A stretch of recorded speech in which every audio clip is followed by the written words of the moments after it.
Senhora Presidente, senhoras e senhores deputados, os dados conhecidos ontem e hoje sobre o desempenho da economia e a naturalidade com que estes números foram recebidos pelo Primeiro-Ministro e PSD não podem deixar ninguém sossegado.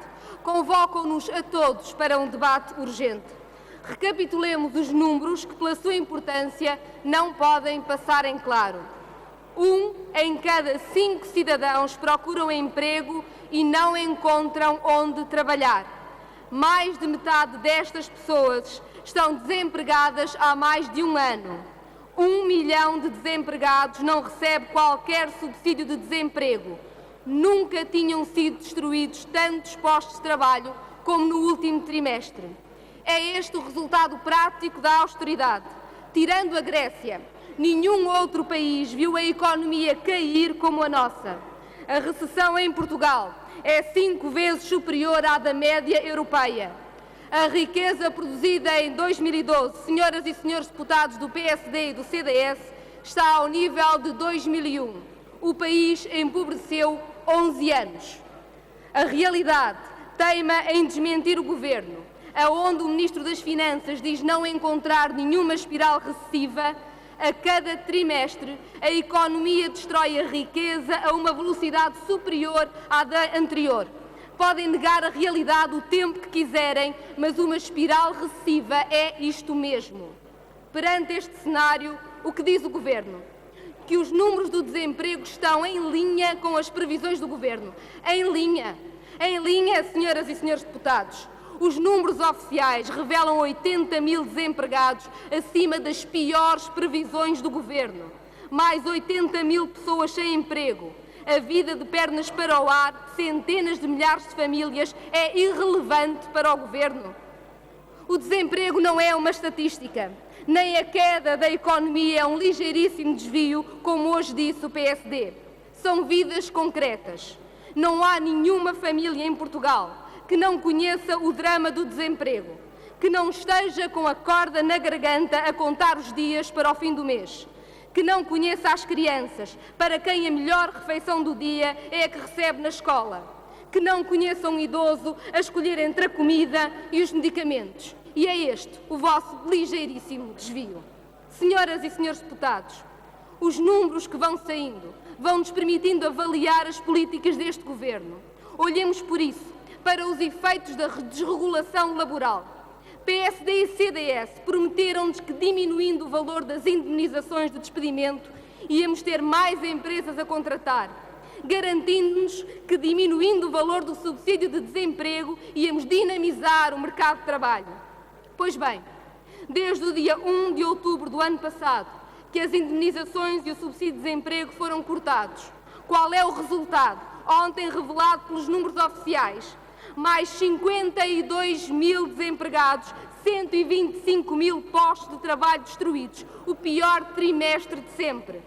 Senhoras e senhores deputados, insistir neste caminho é um erro trágico a que o país não se pode dar ao luxo. Mais empresas a fechar as portas, mais desemprego, imigração crescente, perda de competências e qualificações. Em suma, agudizar a espiral recessiva para a qual alertava o Presidente da República. É preciso parar a política de destruição da economia, parar este desastre social, parar a austeridade, que não tem outro sentido que não seja empobrecer o país e os portugueses. Bem sabemos que Pedro Passos Coelho e Vítor Gaspar nunca ouviram nem quiseram saber dos alertas da oposição ou de todos quantos no nosso país têm alertados para o efeito desta política.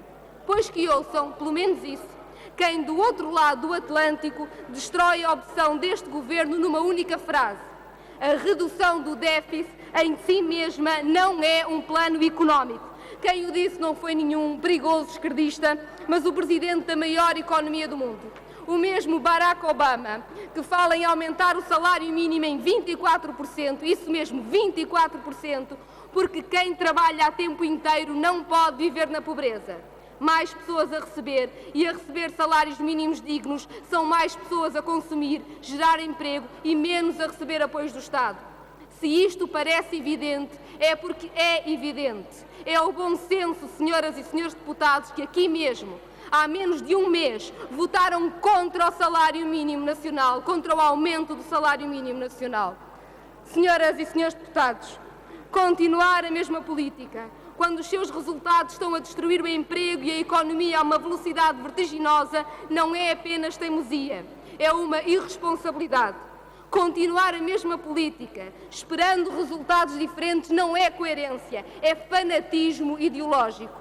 O fanatismo ideológico que leva o Primeiro-Ministro a dizer, como afirmou ontem, que está a construir uma economia mais criativa, mais produtiva, assente nos mercados externos.